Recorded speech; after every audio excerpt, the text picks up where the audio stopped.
हरे कृष्णा। आप सब लोगों का भगवत गीता ज्ञान प्रबोधिनी के सत्र में स्वागत है। हम लोग 12वें अध्याय से चर्चा कर रहे हैं जिसका शीर्षक है शांति सूत्र। इससे पहले कि हम ये चर्चा शुरू करें, कृपया आप सब लोग मेरे साथ ये मंगलाचरण पढ़ लीजिए। ओम अज्ञानतिमिरान्धस्य ज्ञानाञ्जनशलाकया चक्षुरुन्मीलितं येन तस्मै श्रीगुरुवे नमः। श्रीचैतन्यमनोभीष्टं स्थापितं येन भूतले स्वयं रूपः कदा मह्यं ददाति स्वपदान्तिकम्। वन्देऽहं श्रीगुरोः श्रीयुतपदकमलं श्रीगुरुन् वैष्णवांश्च श्रीरूपं सागरजातं सैगण रघुनाथान्वितं तं सजीवं साद्वैतं सावधूतं परिजनसहितं कृष्णचैतन्यदेवं श्री राधा कृष्ण पादान सैगण ललिता श्री विशाखान्वितांश्च। हे कृष्ण करुणा सिंधो दीनबंधो जगतपथे गोपेश गोपिका कांत राधा कांत नमोस्तुते। तप्त कांचन गौरांगी राधे वृंदावनेश्वरी वृषभानुसुते देवी प्रणमामि हरिप्रिये। वाञ्छाकल्पतरुभ्यश्च कृपा सिन्धुभ्य एव च पतितानां पावनेभ्यो वैष्णवेभ्यो नमो नमः। जय श्री कृष्ण चैतन्य प्रभु नित्यानंद श्री अद्वैत गदाधर श्रीवासादि गौर भक्तवृंद। हरे कृष्ण कृष्ण कृष्ण हरे हरे, हरे राम राम राम हरे हरे।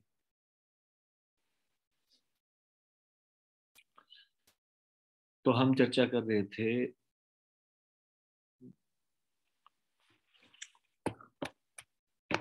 सुख की खोज करना स्वार्थवश इंद्र तृप्ति के द्वारा, seeking happiness selfishly through sense gratification। तो हमने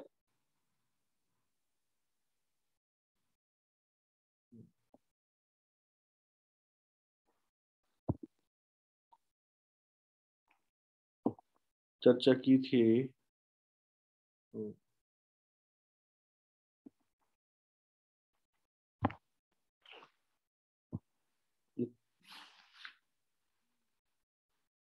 आधा हमने इसका आधा हमने पढ़ाई इसको पढ़ा था। अभी इस पैराग्राफ से हम शुरू करेंगे, जिसका मन व इंद्रियां वश में नहीं रहती। ठीक है, ध्यान से सुनिए। जिसका मन व इंद्रियां वश में नहीं रहते, ऐसे व्यक्ति की स्थिति दयनीय हो जाती है। एक और जीवा उसे स्वादिष्ट भोजन की व्यवस्था करने के लिए खींचती है, दूसरी ओर उपयुक्त पेय प्राप्त करने के लिए प्यास उसे खींचती है। साथ ही साथ संतुष्टि हेतु यौनांग कोलाहल मचाने लगते हैं और स्पर्श इंद्रियां नरम और इंद्रियगम्य वस्तुओं की मांग करती है। पेट मनुष्य को तब तक सताता है जब तक इसे भर न दिया जाए। कान मधुर ध्वनियां सुनना चाहते हैं, नाक सुखद सुगंध के लिए लालायित रहते हैं और चंचल आंखें लुभावने दृश्यों को देखने के लिए कोलाहल मचाती है। इस प्रकार से कामेंद्रियां, ज्ञानेंद्रियां तथा अंग सभी तुष्टि की कामना करते हुए जीव को इधर उधर सभी दिशाओं में खींचते हैं। अब मैं आपको एक असली घटना सुनाने जा रहा हूँ, रियल इंसिडेंट। यहाँ पे बताया गया है, जिसका मन व इंद्रियां वश में नहीं रहते, ऐसे व्यक्ति की स्थिति दयनीय हो जाती है। मेरे पहचान में ही है एक भक्त, उनके पिताजी को बहुत ज्यादा शराब पीने की आदत थी और जीवन भर उन्होंने बहुत ज्यादा शराब पी। तो जो शराब पीता है ज्यादा, उनका लीवर खराब हो जाता है। तो उनका लीवर खराब हो गया। डॉक्टर ने उनको बताया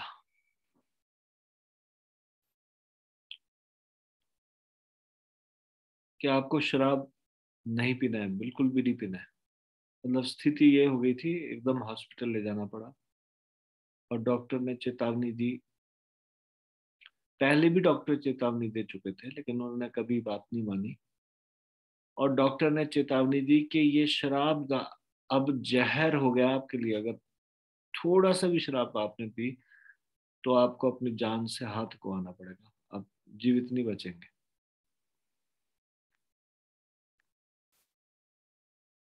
सब कुछ देखते हुए, अपना कष्ट देखते हुए, हॉस्पिटल में पड़े हुए, उन्होंने क्या काम किया? एक स्वीपर को 500 रुपये इनाम दिया, और 500 रुपये या जो भी, मतलब जितना भी पैसा दिया होगा, जितना भी पैसा उसको उसको इनाम दिया होगा, और उससे एक पौवा मंगवाया। और वो छुपा के लाया, उसको बोला कि बिल्कुल छुपा के लाना है, किसी को पता नहीं चलना चाहिए। उसको तो पैसे मिल रहे थे, और उसने चुपके से उनको दिया। वो टॉयलेट में गए, टॉयलेट में जाके वो पूरा पौवा पी लिया। As a result he died, मर गए। डॉक्टर ने बोल दिया कि अब मर जाओगे अब की बार अगर पिया तो, ये जहर हो गया। फिर भी उनको इतना इतना ज्यादा उनका अनकंट्रोल्ड इंद्रियां, सोच समझ ही नहीं पा रहे।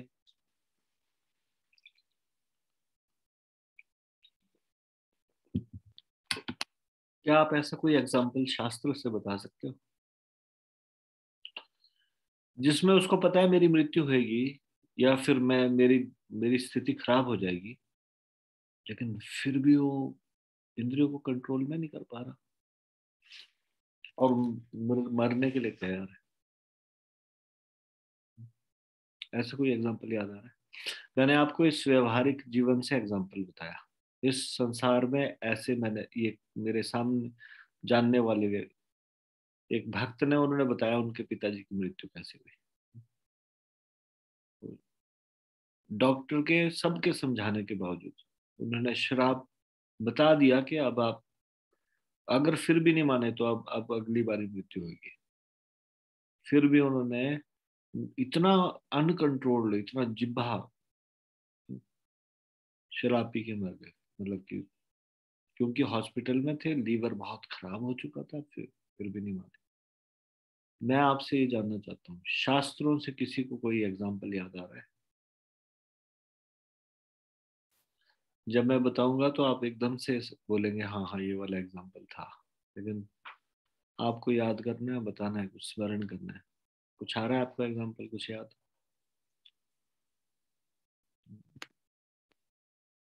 कलावती माता जी ने हाथ उठाया।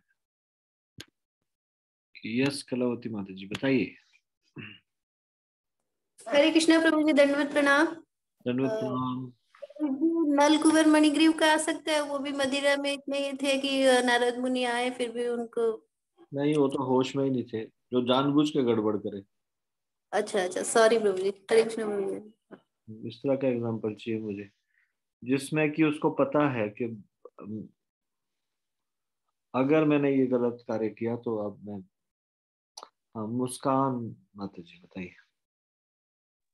हरे कृष्णा प्रभु जी, दंडवत प्रणाम।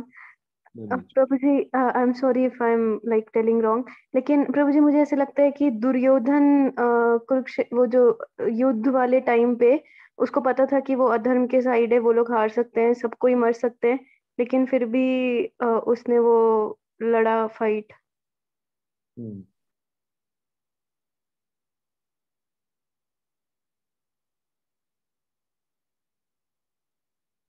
कोई और एग्जाम्पल? हरे कृष्णा प्रभु जी, दंडवत प्रणाम। वैसे नॉर्मली दुर्योधन के मामले में क्या था, दुर्योधन होपफुल था कि वो जीत जाएगा। उसको ये होप दे रखी थी उस शकुनी ने, और उस खराब जो उसके मित्र थे उन्होंने। हालांकि करण जानता था कि ये गलत डिसीजन ले, फिर भी हम्म, आ, तो ऐसे में रिस्क लेने वाला, मतलब कि जिसमें इस तरह से उनको, लेकिन जिसमें पता है sure shot he will die, और this is something very very dangerous decision. अब विवेक शर्मा को हुई इस पर। Uncontrolled, because of uncontrolled senses. ये हरे कृष्ण प्रभु जी, दंडोत प्रणाम प्रभु जी। प्रभु जी शायद थोड़ा सा एग्जैक्टली सूट नहीं करेगा एक्चुअली। कुंभकर्ण जी को भी पता लग गया था कि राम जो है साक्षात भगवान है प्रभु जी, और उन्होंने अपने ज्येष्ठ अग्रज जो है रावण को भी समझाने की कोशिश की, और रावण को भी पता था कि ये जो है श्री राम जो है भगवान है प्रभु जी। पर अपनी व्यक्तिगत महत्वाकांक्षा प्रभु जी इतनी हावी रही कि वो अपने पाथ को पीछे नहीं हटा पाए प्रभु जी अपना।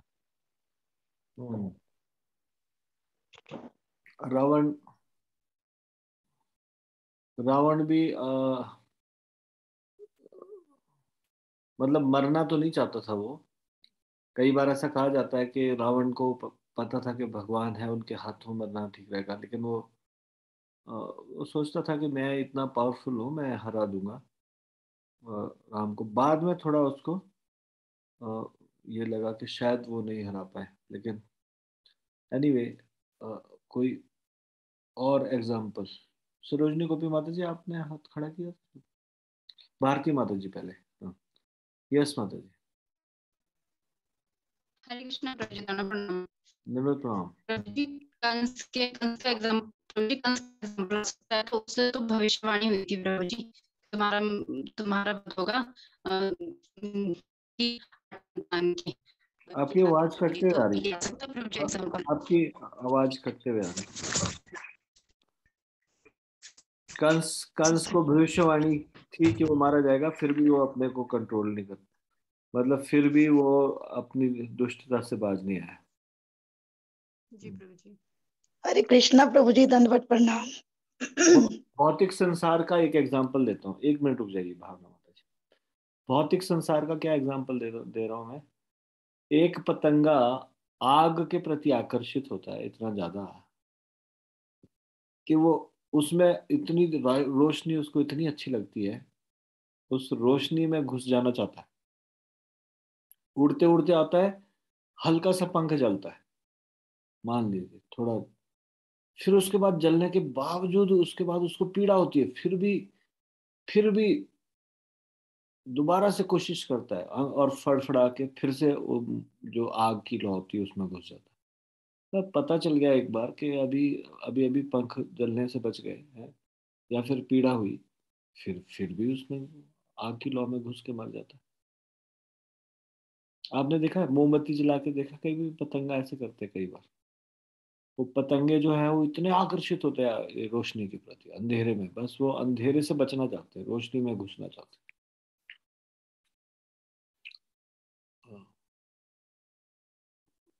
मेहुल प्रभु, यस प्रभु। आवाज नहीं आ रही है, आपको ये हटाना पड़ेगा ये प्लग। हरे कृष्ण प्रभु जी, दंडवत प्रणाम। प्रणाम। यस प्रभु जी।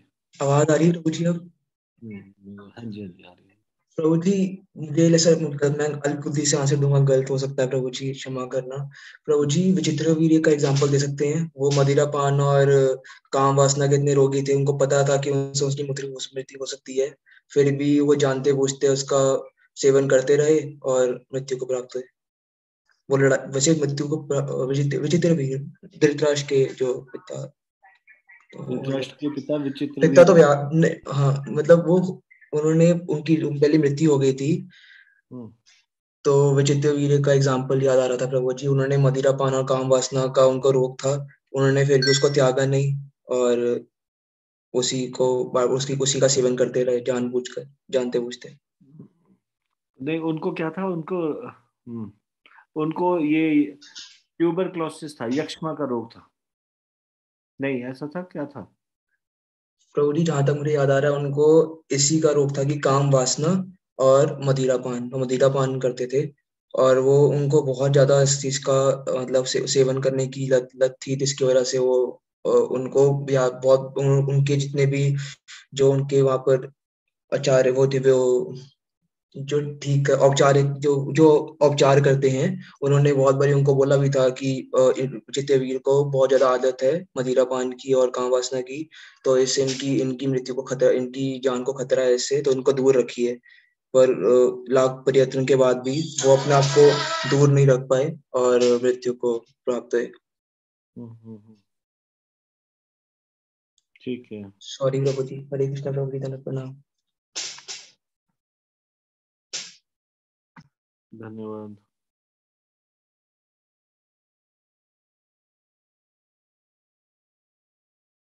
इंदु अग्रवाल माता जी, क्या सुन?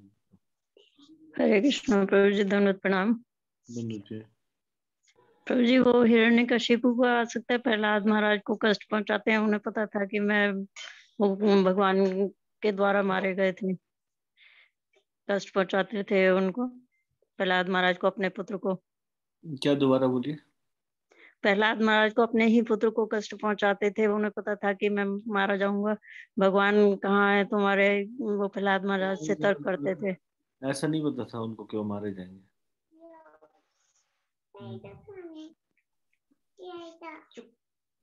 सॉरी प्रभु जी। कोई बात नहीं। कलावती माता जी बताइए। हरे कृष्णा प्रभु जी, दंडवत प्रणाम। प्रभु जी, पांडु के पिता जो थे उनको भी पता था कि अगर वो संभोग करेंगे, ऐसा कुछ स्टोरी था ना, कि तो उनकी मृत्यु हो जाएगी, फिर भी वो करते और उनकी मृत्यु हो पांडु के जाती। पिता नहीं, पांडु खुद। हाँ, वही 5 पांडवों के पिता जो, हाँ सॉरी पांडु, सॉरी। हाँ पांडु के, पांडवों के पिता पांडु। बिल्कुल, ये राइट एग्जांपल है। एक बार क्या हुआ कि पांडु ने वो शिकार करने के लिए गए, और शिकार करते उनको ऐसा लगा कि उस झाड़ी या फिर उस थोड़ी ओट के पीछे 2 हिरण है,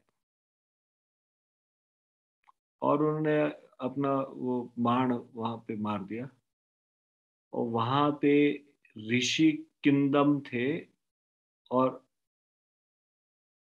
उनकी पत्नी थी।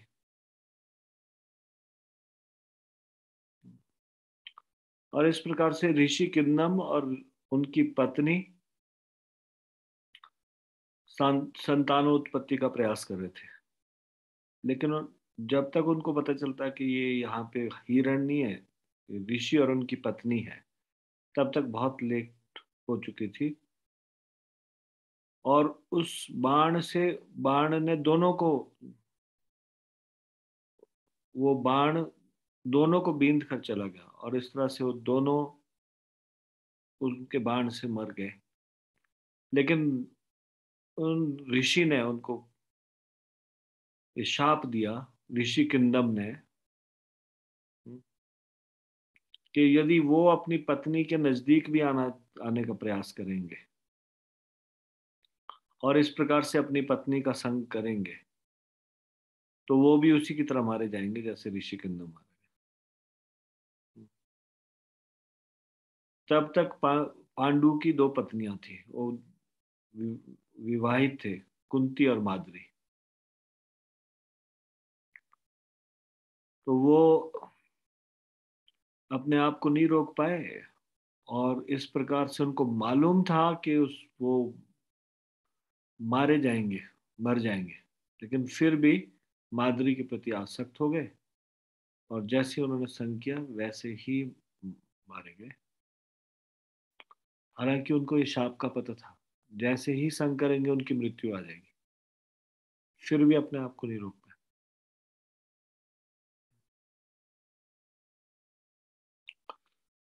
माद्री ने अपने आप को गिल्टी समझा, अपने आप को सोचा कि मेरी वजह से ये हुआ, और उसके बाद वो सती बन गई। जब उनका शव जलाया जा रहा था, तो उन्होंने भी उसमें उस शव के साथ, उसकी शव की चिता में अपनी जान दे दी। तो यहाँ पे बताया जा रहा है कि जिस व्यक्ति का मन और इंद्रिय वश में नहीं रहते, ऐसे व्यक्ति की स्थिति दयनीय हो जाती है, और एक और उसे जिह्वा स्वादिष्ट भोजन की व्यवस्था के लिए खींचती है। ये हमारी इंद्रियां हमको अलग अलग दिशाओं में खींच रही है। तो इसका कई बार उदाहरण दिया जाता है किस प्रकार से ये सारी इंद्रियां हमको खींच रही है। जैसे एक व्यक्ति है,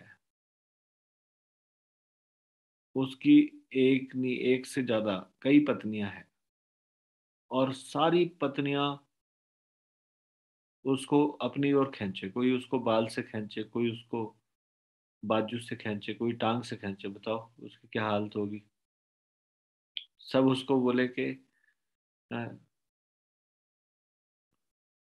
अपने अपनी ओर खींचे।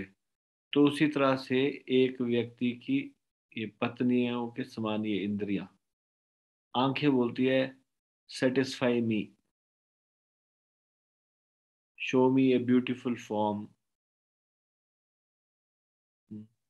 मुझे तृप्त करो, मुझे कुछ अच्छी चीज दिखाओ। देखिए, मान लीजिए किसी का कुरूप चेहरा हो तो कोई देखना नहीं चाहता उसको। हॉस्पिटल में कई बार एक कोई पेशेंट है जिसका भयंकर एक्सीडेंट हुआ है, वो नजर दे के हटा देते, एकदम से नहीं देखना चाहते। आंखों को अच्छा अच्छा देखना अच्छा लगता है, कोई खराब चीज देखना, कुरूप चीज नहीं देखना। आंखें हमेशा कोई चीज अच्छी चीजें देखना चाहती है।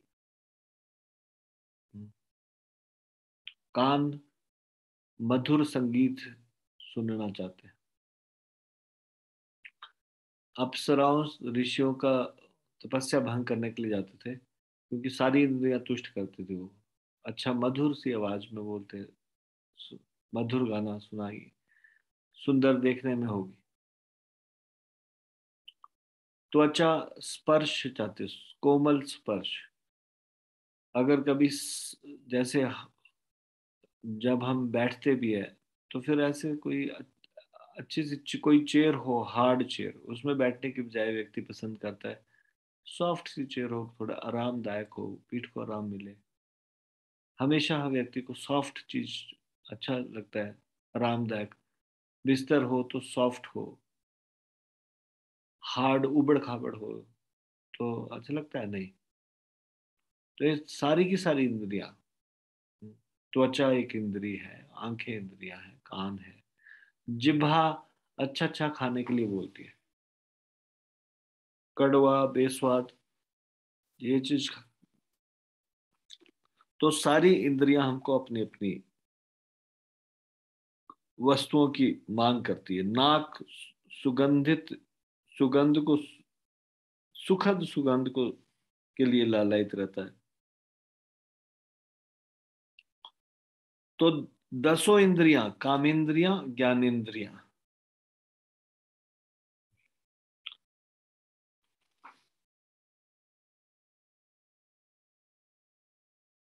ये सभी हमको अपनी अपनी दिशाओं में खींचती रहती है। अब अनियंत्रित मन के कारणवश ये सब इंद्रियां इधर उधर भटकती रहती है। आत्मा और भगवान के विज्ञान के ज्ञान से रहित एक मूर्ख व्यक्ति ही स्वयं को दुखों से मुक्त करने के लिए धूम्रपान, मद्यपान, नशाखोरी की वस्तुओं का सेवन जैसे बुरे व्यसनों का शिकार बन जाता है।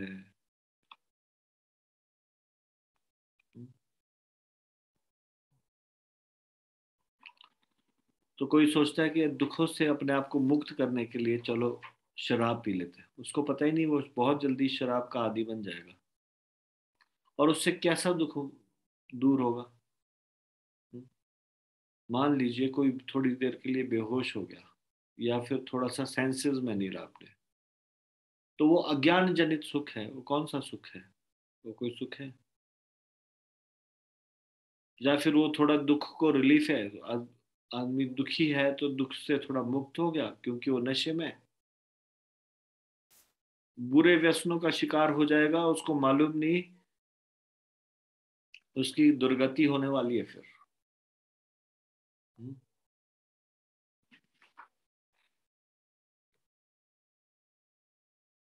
जिन लोगों को सिगरेट पीने की आदत पड़ जाती है, फिर उसके बाद कई बार आपने देखा है ऐसे पब्लिक टॉयलेट में, वहां पे सिगरेट के ऐसे टुकड़े मिलते हैं टॉयलेट में। वो इसलिए मिलते हैं कि उनको उनका they can not pass their stool, उनका पेट ही साफ नहीं होता, मल नहीं त्याग सकते जब तक वो सिगरेट ना पिए। सोचिए कितनी दयनीय स्थिति है। टॉयलेट में बैठे रहेंगे मल त्यागने के लिए, पर वो तब तक नहीं होगा जब तक कि सिगरेट नहीं पिएंगे। बताओ, है नहीं ये दयनीय स्थिति? इस प्रकार का नशा, मतलब नशे के आदी बन गए। जब तक वो नशा नहीं करेंगे तब तक कुछ कार्य कर नहीं पाएंगे। ऐसे ही चाय के आदी बन जाते हैं लोग। उनको सो के उठ के बेड टी चाहिए। मेरा एक फ्रेंड था कॉलेज टाइम में, वो तब तक आंख नहीं खोलेगा, वो थोड़ा सा ऊपर भी नहीं निकलेगा बिस्तर से जब तक कि चाय नहीं आई। आदत पड़ी। वो बोलती मेरे वो बोलता था कि मेरी आंखें ही नहीं खुलती जब तक मैं चाय नहीं पीता। तो जब चाय उसकी मदर उसको चाय देते थे तो थोड़ा सा सिर, थोड़ा सा हल्का सा आधा बैठा सा जैसा होता था, और आंखें बंद कर करके चाय पीता था। बोला कि आंख खुल नहीं रही है, चाय आ गई है, चाय चाय पी रहा है। चाय पीते पीते फिर उसको लगता था अब आंख खुली। कितनी दयनीय स्थिति है किसी की ऐसी हालत हो। कोई चाय देगा तब तब आंख खुलेगी। बताओ। नशे के आदि नहीं।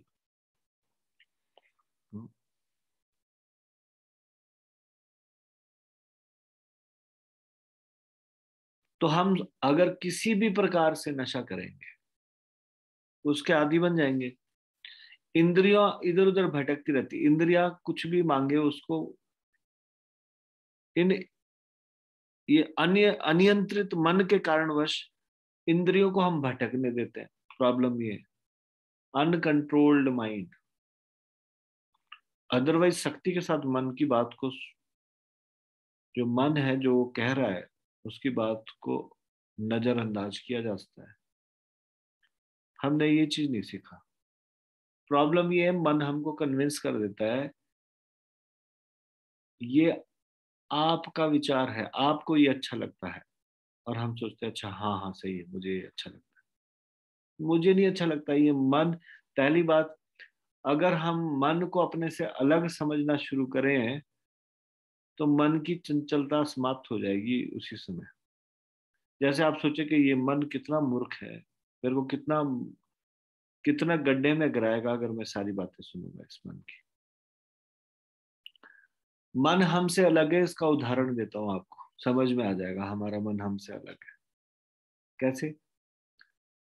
हम शाम को अलार्म लगाते हैं, सुबह मैं कल जल्दी उठूंगा 3:45 बजे या 4 बजे, अलार्म लगाया, और उसके बाद जब अलार्म बजने लगा तो हमने स्नूज कर दिया या फिर बंद कर दिया। और बंद करके उसके बाद मन हमको कन्विंस करता है कुछ नहीं, थोड़ा सा सो जाओ बस 5 मिनट के लिए, 5 मिनट और बस, अभी उठते हैं 5 मिनट। और फिर उसके बाद हम 5 मिनट के लिए सोते हैं, और बाद में जब जाग खुलती है तो घंटा और सो चुके होते हैं। फिर बड़ा दुख होता है, ओह मैं तो थोड़ा सा ही सोना था, ये इतना लंबा कैसे सो गया। मन ने हमको कन्विंस कर दिया। बाद में हम पश्चाताप करते हैं, मैं सुबह क्यों नहीं उठा, मेरे को उठना चाहिए था। यानी कि पहले भी हम उठना चाह रहे थे रात को सोते हुए, और जब बाद में तब भी पश्चाताप कर रहे हैं कि हमको उठना चाहिए था। सिर्फ उस समय मन की बात में आ गए, और मन ने क्या कहा, you want to sleep, okay understood, you want to sleep. और फिर आप बोलते हो यस यस, ओबीडियंट सर्वेंट की तरह, yes yes I want to sleep, सही बात है मैं अभी थोड़ा सोना चाहता हूँ। और फिर आपका उसके बाद अंदर विचार करते हैं कि बस मैं 5 मिनट के लिए थोड़ा सा और सो जाता हूँ, 5 मिनट के लिए सो जाता हूँ। ये अगर आप चाहते होते तो आप पहले और बाद में जब होश में है तब तो ऐसा नहीं चाह रहे थे ना कि मैं 5 मिनट सोऊंगा और ज्यादा। तब तो आप सोच रहे थे स्ट्रिक्टली मैं 4 बजे उठूं, लेकिन थोड़ी सी देर के लिए। तो इससे पता चलता है मन हमसे अलग है, और मन हमसे अलग है और हमको मूर्ख बनाता रहता है, और हम मन की बात मानते रहते हैं।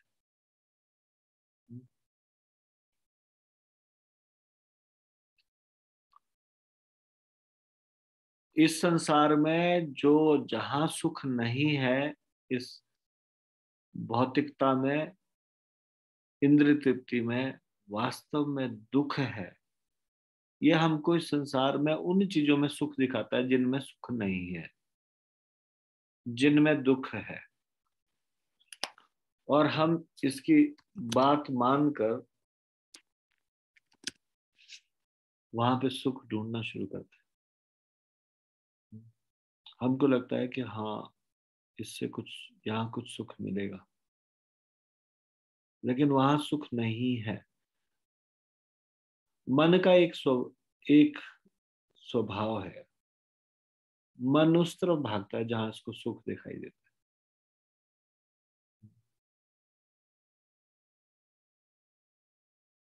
इसको गलत जगह सुख दिखाई दे रहा है, इसलिए ये मन वहां भागता है, हमको बाध्य करता है। अगर इसको भगवान की भक्ति में सुख दिखने लग जाए, सही जगह सुख दिखने लग जाए, जहां वास्तव में सुख है,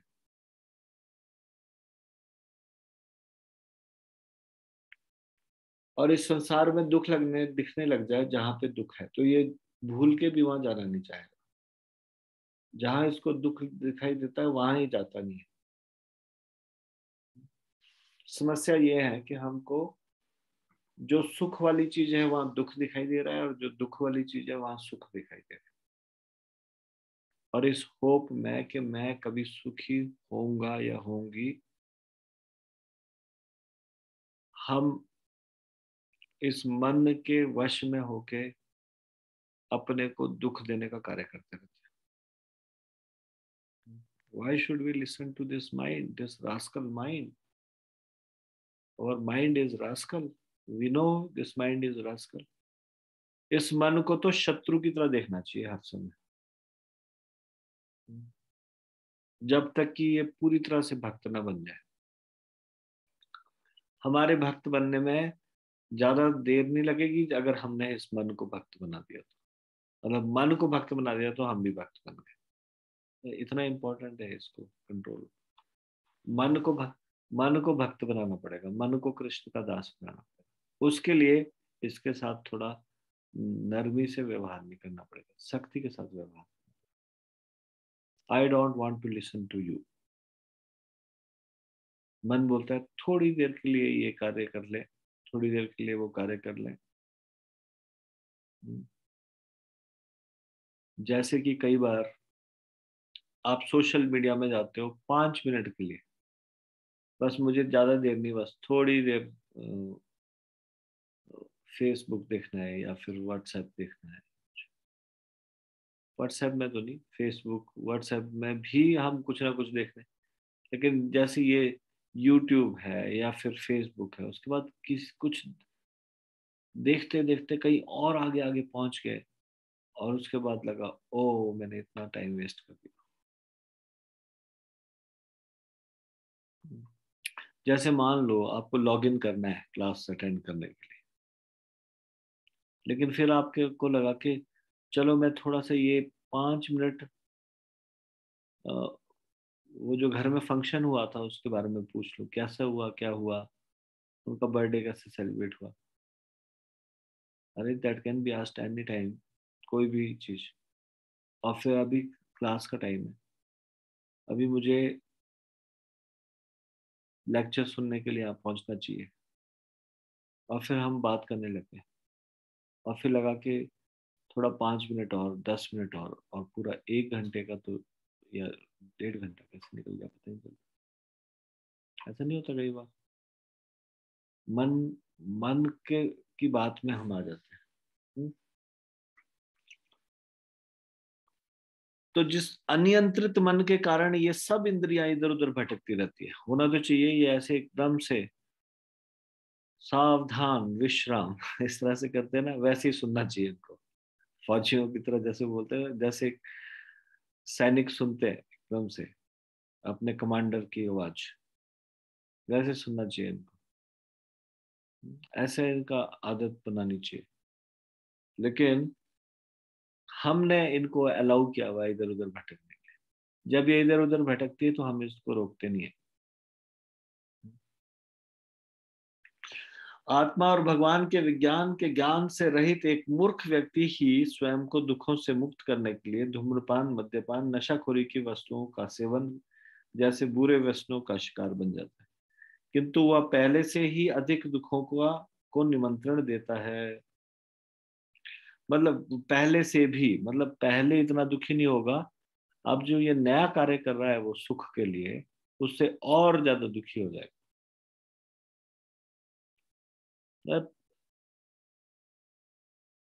एक नई खोज कर रहा है कि इससे सुख मिलेगा।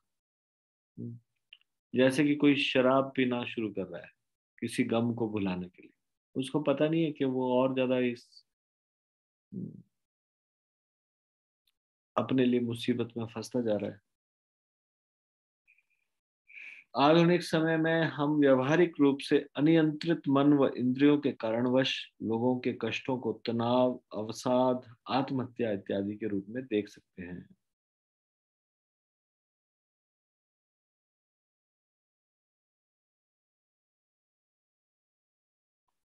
अनकंट्रोल्ड माइंड की वजह से ये एंजाइटी होती है। अनकंट्रोल्ड मन की वजह के कारण ही कई बार लोग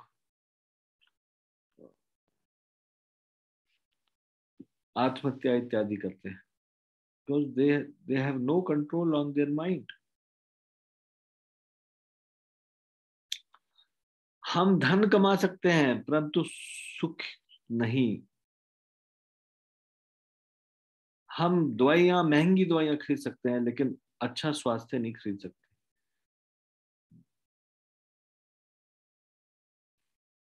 हम विलास की वस्तुएं खरीद सकते हैं लेकिन मानसिक शांति नहीं।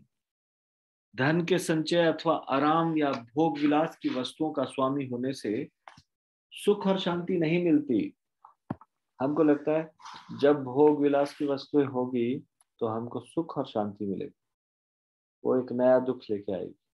सुख का वास्तविक रहस्य है मन का वशीकरण, मन को कंट्रोल में करना, जो शनै शनै नियमित ईश्वर भावित जीवन के माध्यम से ही प्राप्त होता है। निम्नलिखित सारणी में हमारे द्वारा उपरोक्त सीखे गए नियमों को व्यवहार में लाने के लिए व्यवहारिक युक्तियां दी गई है।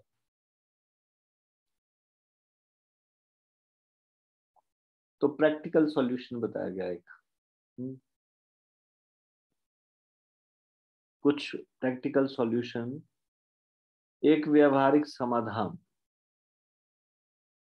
अब ये कुछ समाधान बताए गए हैं, इसको ध्यान से सुनिए। भगवान द्वारा नियत अंश से अधिक उपभोग मत करो। Do not try to enjoy beyond your quota allotted by God. भगवान ने कुछ अलॉट किया हुआ है, उससे ज्यादा अगर कोई उपभोग करना चाहे तो वो दंड का पात्र है, उसको दंड मिलना चाहिए।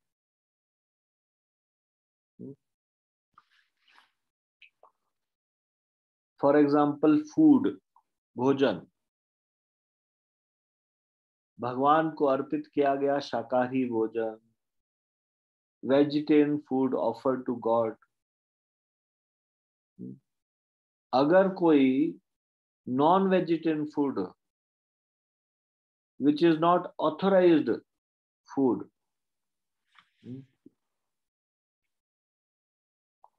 या फिर नहीं, मांसाहारी भोजन या अप्रमाणिक भोजन, अनऑथराइज्ड फूड, या फिर ओवर ईटिंग, जितना नियत है, नियत अंश मतलब कि the quota which is allotted by God to you, कर सकते।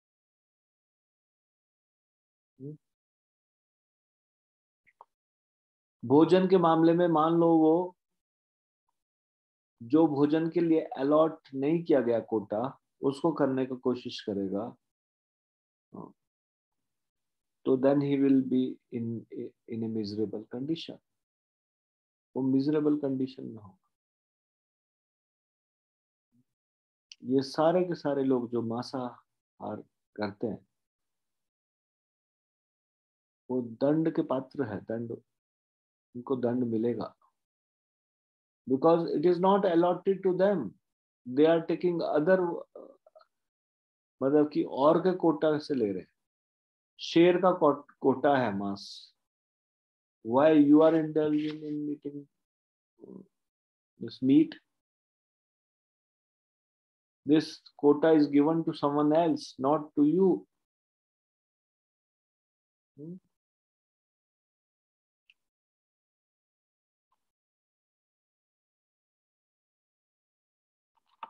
वैसे ही संपत्ति, यह जानते हुए प्रत्येक वस्तु भगवान की है, दूसरों की संपत्ति पर अतिक्रमण न करना। Not encroach upon others' property, knowing that everything belongs to God. सब चीजें भगवान की है, ये जानते हुए उस पे अनाधिकार, अपना अधिकार जमाना।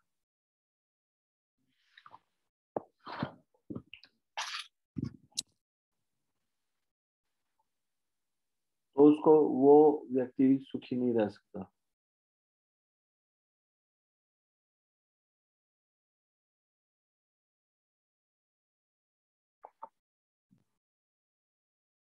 ये एक व्यवहारिक समाधान है।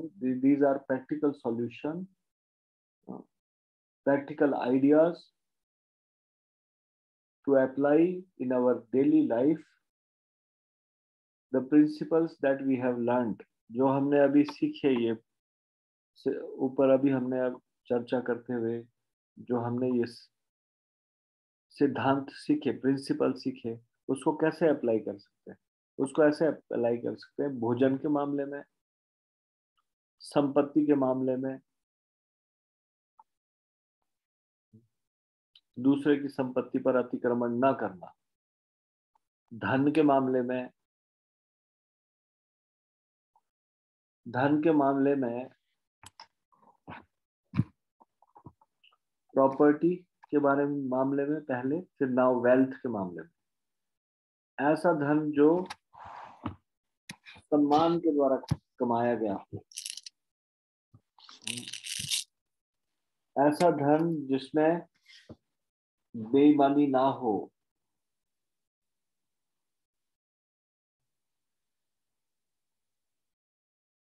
और सम्मान के द्वारा, ईमानदारी के द्वारा कमाया गया धन, उसका एक अंश भगवान की सेवा में अर्पित किया गया हो। ये है कोटा जो हमको भगवान ने दिया, और न किसी अवैध प्रकार से धन कमाया हुआ, ये कोटा नहीं।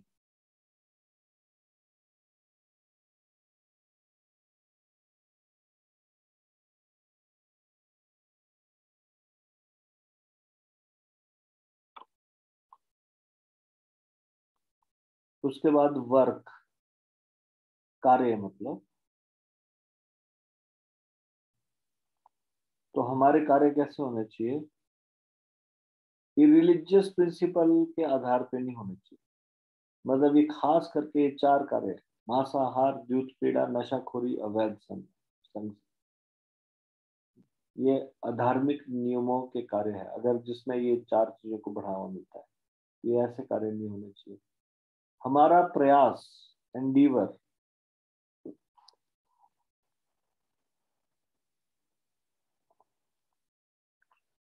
धन के लिए और मान के लिए के लालचवश किया गया प्रयास नहीं होना चाहिए। ये प्रयास आध्यात्मिक चेतना से किया जाना चाहिए।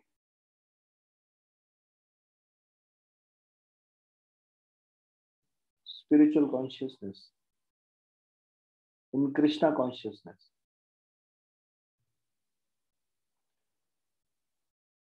एफर्ट या endeavour, it should not be done out of greed for wealth and honor। मतलब वेल्थ और ऑनर के को अर्न करने के लिए अगर हमारा एफर्ट होगा, हमारा कृष्णा कॉन्शियस एफर्ट होना चाहिए। भगवान की प्रसन्नता का ये को ध्यान में रखते हुए कोई एफर्ट करना चाहिए, ना कि संसार का सम्मान प्राप्त करना और धन प्राप्त करने को ध्यान में रखते हुए कोई एफर्ट करना चाहिए। ये सोचना चाहिए everything is Krishna's, I am just his servant, तो मेरा लक्ष्य क्या है, भगवान का दास बनना, तो भगवान की प्रसन्नता के लिए मैं कुछ करूंगा, जैसा भगवान ने बताया उस तरह से।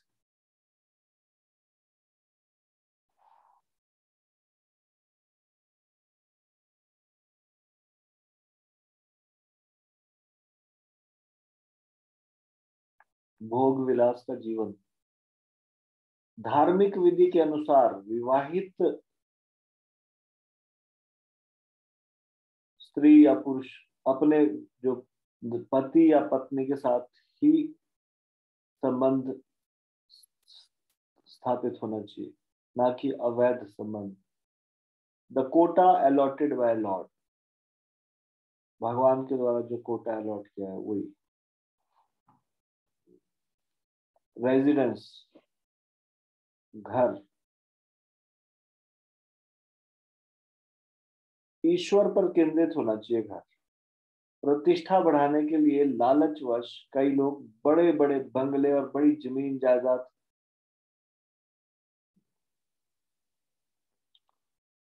इस प्रकार से लालचवश, या फिर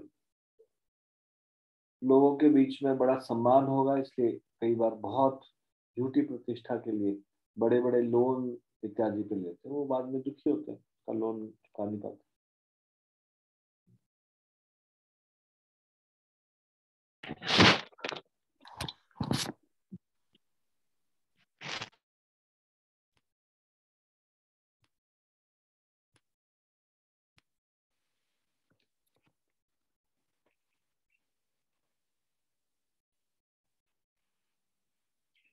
It should be Krishna centered, God centered. One should not be too much greedy to increase prestige by having a very good bungalow or vast tract of land, बहुत बड़ी जमीन, बहुत बड़ा बंगला, उसके लिए फिर इस लालचवश के लोगों को ये दिखाना है कि कितना बड़ा जमीन जायदाद है, तो इस प्रकार से वो व्यक्ति दुखी रहेगा। प्रतिष्ठा या पद, पोजीशन और पोस्ट, ये याद होना चाहिए, it is offered by God, so I have to use this position or post to serve. I should serve in this post or position in a mood of a servant of God. ये mood में हमको कोई नौकरी करनी चाहिए, या किसी प्रतिष्ठा या पद को अगर स्वीकार भी करेंगे तो इस मूड में करना चाहिए।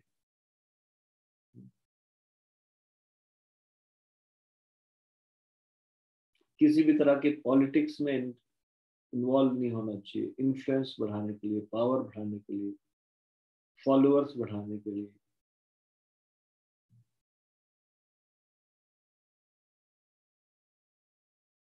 राजनीतिक क्रियाकलाप में लिप्त नहीं होना चाहिए, शक्ति बढ़ाने के लिए, प्रभाव और शक्ति।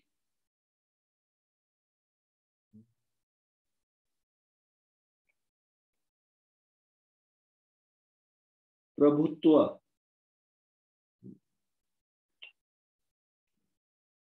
Domination, one should not indulge in animal slaughter, एक व्यक्ति को इसमें इन्वॉल्व नहीं होना चाहिए, जैसे जानवर का वध करना, क्योंकि हम शक्तिशाली है इसलिए जानवर का वध कर सकते हैं, ऐसा नहीं। क्योंकि शक्तिशाली है इसलिए ये गर्भ में पलने वाला बच्चे को मार सकते हैं, क्योंकि हम शक्तिशाली है, वो अभी निर्बल है, वो अपना जान की रक्षा नहीं कर सकते। और इस प्रकार से हमारा स्वार्थ ये है कि हम we don't want this child, इस प्रकार से व्यवहार करें, ये दुख देने वाला है।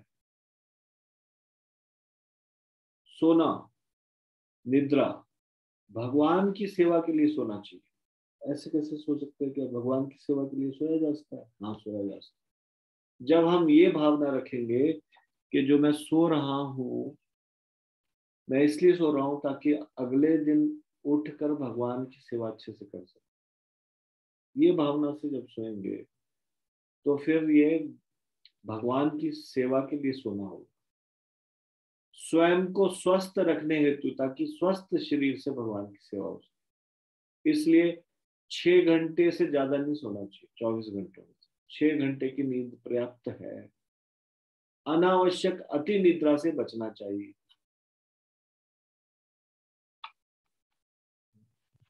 Six hours is more than enough. One should not try to sleep 8 hours or 10 hours. कई लोग छुट्टी वाला दिन होता है उस दिन बस they just want to just उतना रेस्ट लेना चाहिए जिससे शरीर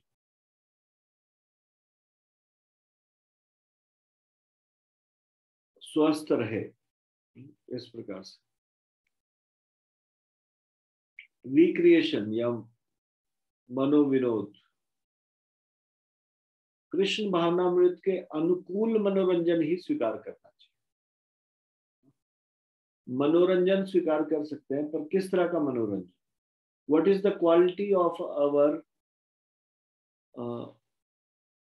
what is the quality of our recreation? We want to enjoy. Okay, how to enjoy? कैसे, क्या है क्वालिटी, क्या क्या क्या क्वालिटी है उसका?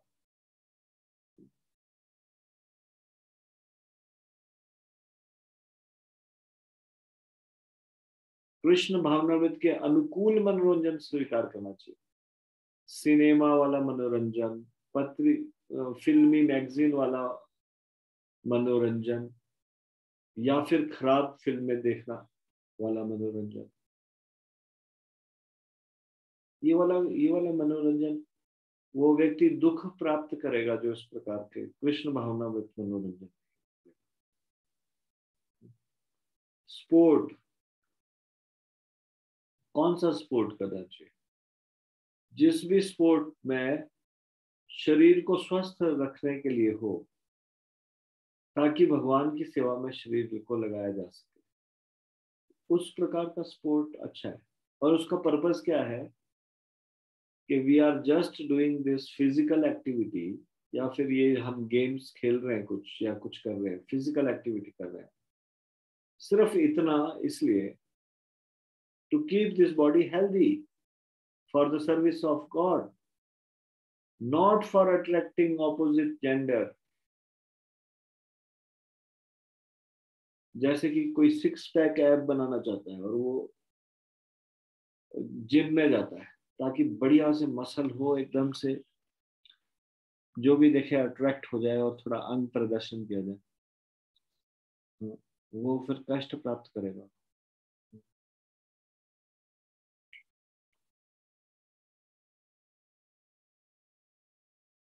और इस ज्ञान से व्यक्ति को संतुष्ट रहना चाहिए कि समस्त जीवों के पिता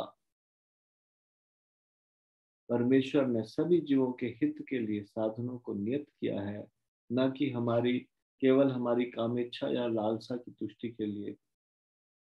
ये भगवान ने ये साधन दिए हैं, रिसोर्सेज अलॉट किए हैं, है ना? ये सारा जल, वायु, ये सारा कितना सारे खनिज पदार्थ, पृथ्वी में बहुत सारे रिसोर्सेज दिए हैं भगवान ने,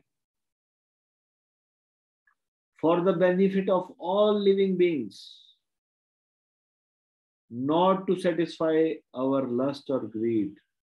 ये जिसको मनुष्य का शरीर प्राप्त हो गया, ज्यादा उसको बुद्धि आ गई, तो वो सारे जीवों को एक्सप्लॉइट करे, मतलब कि सारे के सारे पशु पक्षी इत्यादि नहीं, भगवान ने सारे के सारे जीवों के लिए ये रिसोर्सेज दिए, नॉट ओनली ह्यूमन बींग्स, और जो स्पीसीज में, एनिमल स्पीसीज में, इंसेक्ट स्पीसीज में, कुछ भी, तो उनके लिए जो खतरा पैदा हो जाए, ऐसे कार्य करने से व्यक्ति को बचना चाहिए। जैसे पेड़ काटते जाएंगे, जंगल उनके रहने का स्थान जो भगवान ने अलॉट किया है, जंगल बनाए, और हम स्वार्थवश अपने लाभ के लिए इस प्रकार से अवैध खनन करेंगे या अवैध जंगल को काटेंगे, तो उसका रिएक्शन भुगतना पड़ेगा। ऐसा कृष्णा सेंटर्ड लाइफ जीना चाहिए। तो यहाँ पे इसका हेडिंग क्या था, ये प्रैक्टिकल सॉल्यूशन का, do not try to enjoy beyond your quota allotted by God. भगवान ने सबके लिए कोटा रखा है, और हमने चर्चा की कि कैसे कैसे ये कोटा हमको दिया है भगवान।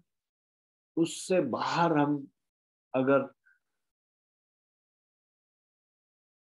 अगर हम एंजॉय करने की कोशिश करेंगे उस अलॉटेड कोटा के अलावा, तो then we will be punished by lord. भगवान के द्वारा सजा मिलेगी। और सजा कैसे मिलेगी? ये तो कम टोकन है यहाँ पे जो सजा मिलेगी। मतलब कि यहाँ तो एंग्जाइटी में रहेगा, दुख में रहेगा, टेंशन में रहेगा। ये सजा ही है भगवान की।